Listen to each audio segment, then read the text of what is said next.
Retour en studio pour la deuxième partie de moteur. Merci de votre fidélité. Alors, Bérénice, place à l'essai d'un SUV. Oui, mais pas n'importe lequel, puisqu'il s'agit du tout nouveau SUV compact d'Opel, le Mokka, tout frais sorti ou moulu, si vous voulez, du salon de l'automobile de Paris.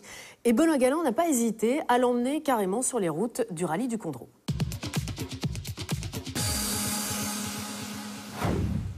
Nous sommes ici à Huy, en plein préparatif du rallye du Condro. Et quel meilleur choix qu'un SUV 4x4 pour suivre cette épreuve qui se déroule comme toujours dans des conditions météo très délicates. Alors avec le Mokka, Opel se lance dans le marché des SUV compacts, un marché très encombré et juteux, comme en témoigne la réussite commerciale par exemple des Nissan Qashqai et Juke, et un marché très encombré, je le disais, parce qu'il y a également par exemple le récent trio Citroën C4 Aircross, Peugeot 4008, Mitsubishi Outlander, ou encore le Dacia Duster, le Ford Kuga ou le Skoda Yeti. Alors, qu'est-ce qu'Opel propose comme argument pour se démarquer d'une telle concurrence? Eh bien, en premier lieu, la ligne. Sur le plan esthétique, l'Opel Mokka est plutôt une réussite. Compact et bien équilibré, le Mokka est séduisant, respirant à la fois la jeunesse et la solidité. Pour un SUV, il n'est pas trop cubique. L'habitabilité ensuite. Sous ses dehors compacts, la Mokka présente 5 vraies places et c'est suffisamment rare pour être souligné, de l'espace pour les jambes des passagers arrière. La modularité est classique mais simple à l'usage et l'espace de chargement est intéressant.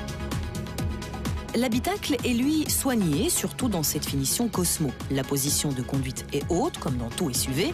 Le tableau de bord reprend les formes de la Corsa, mais avec la qualité des matériaux de l'Astra. Et le souci de finition est poussé très loin. L'équipement est lui aussi à la hauteur des espérances. Et il est vrai que dans l'habitacle, ça sent la qualité de fabrication et de finition.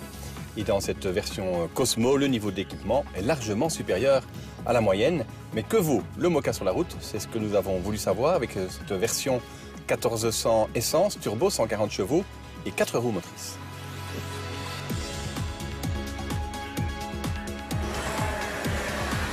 Eh bien franchement, nous avons été agréablement surpris par l'agilité et la maniabilité du Mokka.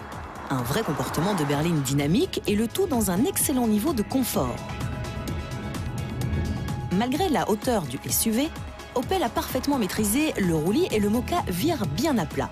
Dans cette version 4x4, pas la moindre amorce de sous-virage. Le comportement reste sain en toutes circonstances. Inutile de souligner que la motricité est sans faille, tout comme le freinage. Et pourtant, nous sommes dans la spéciale de Benham.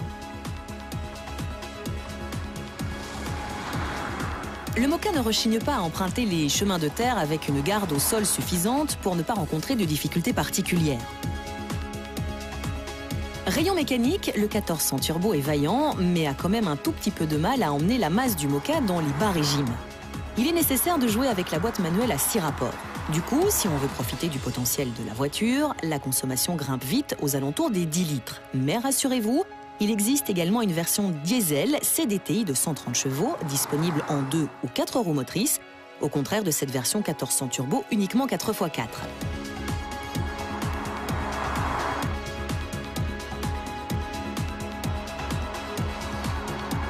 Les prix de cet Opel Mokka sont compris dans une fourchette de 17 500 à 26 000 euros. Alors le comportement routier de l'Opel Mokka est celui d'une vraie berline, plein de tempérament et de précision.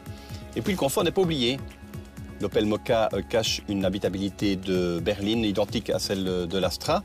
Et puis c'est un des rares SUV compacts du marché à proposer les 4 roues motrices combinées à un moteur essence. Au niveau prix, l'Opel Mokka se situe dans la bonne moyenne. Voilà donc une voiture qui va vraisemblablement faire tourner les têtes.